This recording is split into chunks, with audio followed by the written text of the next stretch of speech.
ناظرین، آپ سب کو ایران کی نئی قسط کے ساتھ خوش آمدید۔ اس قسط میں آپ کو ایران کا مشہور شہر یزد دکھاؤں گا۔ یہ شہر اصفہان سے تقریباً 270 کلومیٹر جنوب مشرق میں واقع ہے اور دنیا کا سب سے زیادہ قدیم شہر ہے۔ یہ شہر گزشتہ 7000 سالوں سے مستقل آباد ہے۔ سیاحت کے لحاظ سے یہ شہر ایران کے 5 بڑے شہروں میں سے ایک ہے۔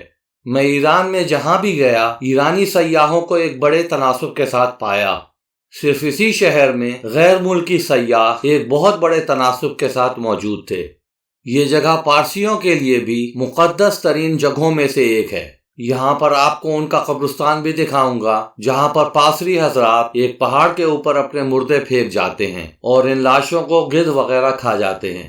25 سال پہلے ایران کی حکومت کے سختی سے منع کرنے کے بعد یہ لوگ اپنے مردے دفناتے ہیں۔ یہاں پر زرتشتیوں کی ایک مشہور عبادت گاہ بھی موجود ہے، جس میں آگ ہزاروں سال سے جل رہی ہے۔ یزد کی تنگ گلیوں میں کار چلاتے ہوئے مجھے ایک ہوٹل ملا جو کہ اپنی نوعیت کا منفرد ہوٹل تھا۔ یہ ہوٹل قدیم شہر کے بیچوں بیچ واقع ہے اور اس ہوٹل میں کافی غیر ملکی مقیم تھے۔ اس کے ریسٹورنٹ میں اونٹ کے گوشت کا سالن اور قیمہ بھی ملتا ہے، جو کہ میں نے منگوایا لیکن اچھا نہیں لگا۔ ہر کمرے کو اس طرح سے بنایا گیا ہے کہ ہر شخص کی اپنی پرائیویسی بھی تھی، اور میرے کمرے کے سامنے ایک چھوٹا سا تالاب بھی تھا جس میں گولڈ فش پلی ہوئی تھیں۔ یزد دراصل ایران کے ساسانی بادشاہ یزدگرد اول کے نام کا مخفف ہے۔ ساسانیوں کے دور میں یہ شہر پارسیوں کا ایک مرکزی شہر ہوا کرتا تھا۔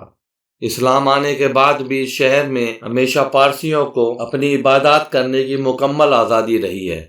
یزد کا قدیمی شہر دشت کویر اور دشت لوت کے درمیان میں واقع ہے۔ اس شہر کو ہوائی میناروں کا شہر بھی کہا جاتا ہے۔ یہاں کے گھر 2000 سال پرانے ہیں، جو کہ سورج سے سکھائی ہوئی مٹی کی اینٹوں سے بنے ہوئے ہیں۔ یہاں کے اکثر گھروں کی چھتوں پر اس طرح سے مینار بنے ہوئے ہیں کہ ہوا گھر کے اندر آ کر پورے گھر کو ٹھنڈا رکھتی ہے۔ دوسرے الفاظ میں یہ پرانے زمانے کے ایئر کنڈیشنر ہیں۔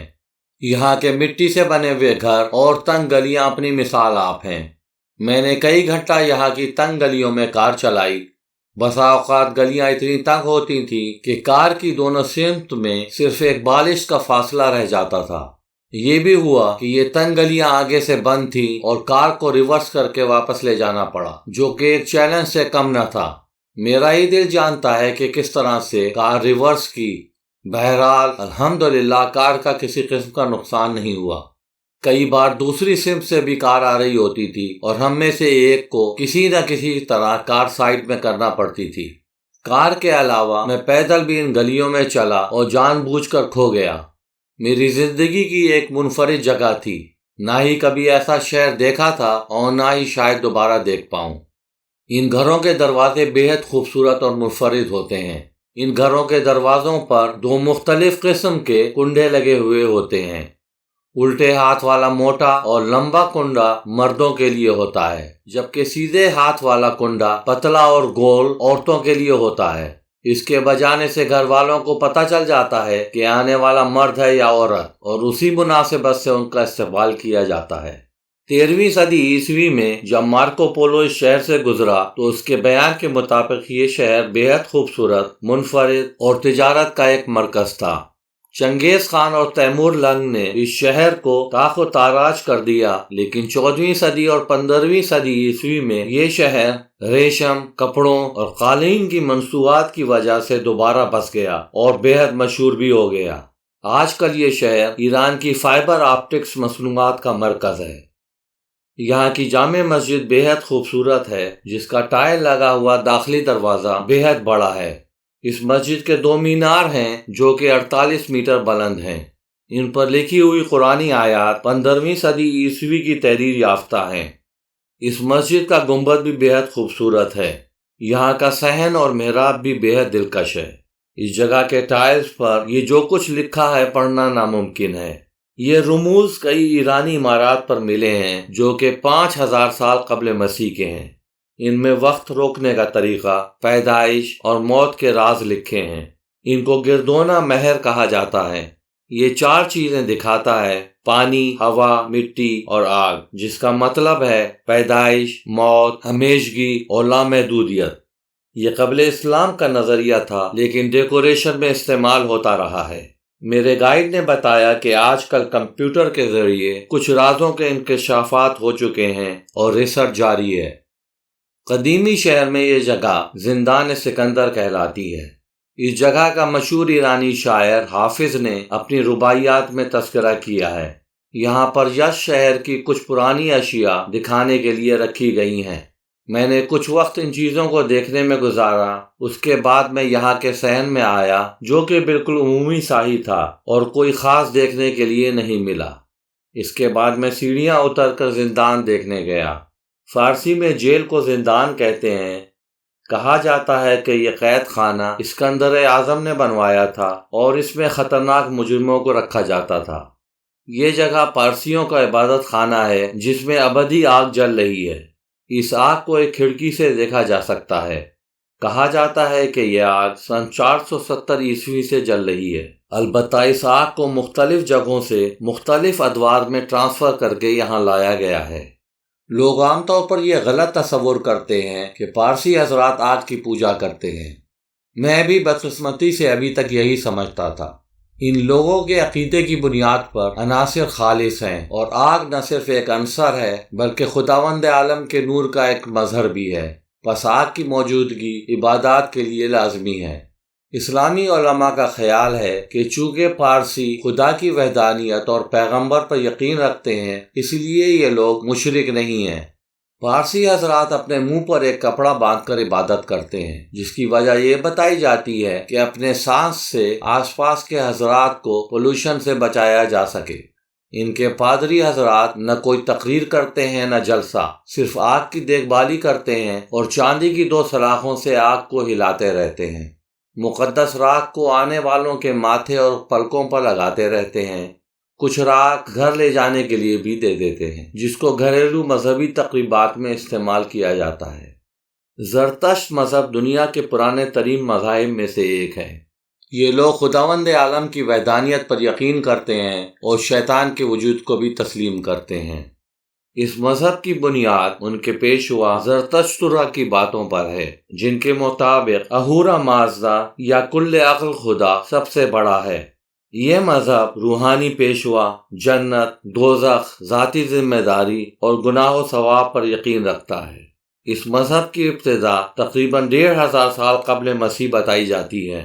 زرتشتیوں کا ایک مذہبی قول بہت اچھا لگا: کسی سے ایسا برتاؤ نہ کرو جو تمہارے لیے خود باعث ضرر ہو۔ یہ جگہ زخمہ کہلاتی ہے۔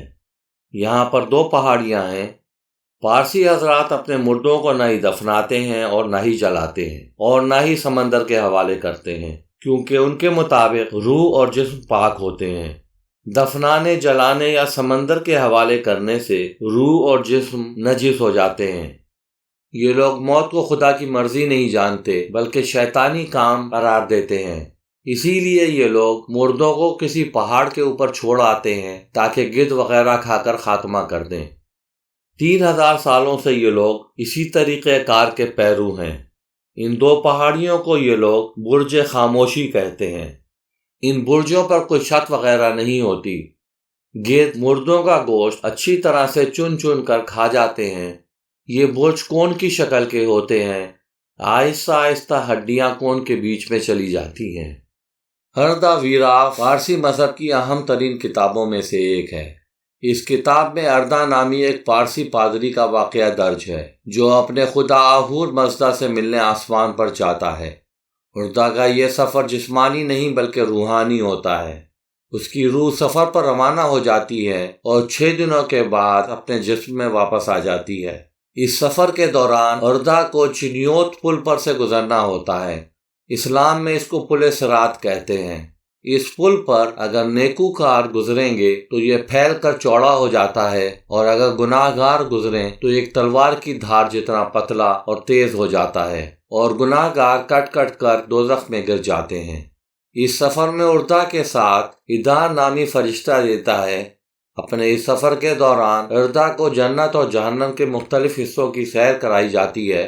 وہ وہاں مختلف لوگوں سے ملاقات کرتا ہے جنہوں نے اپنی زندگی میں مختلف گناہ یا نیکی کے کام کیے ہوتے ہیں۔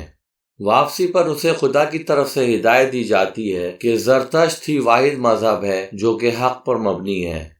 اسے حکم دیا جاتا ہے کہ وہ زمین پر جا کر اس مذہب کی ترویج کرے اور لوگوں میں روزانہ 5 وقت عبادت کرنے کی تلقین کرے۔ جیسا کہ میں پہلے بتا چکا ہوں، ایرانی حکومت نے گزشتہ 25 سالوں سے اس طریقہ کار پر پابندی لگا دی ہے، جس کے بعد یہ لوگ قریب ہی مردوں کو دفنا دیتے ہیں۔ پرانے شہر کے بیچوں بیچ جامع مسجد کے نزدیک یہ ایک کلاک ٹاور ہے جس کو برج ساعت مارکر کہا جاتا ہے۔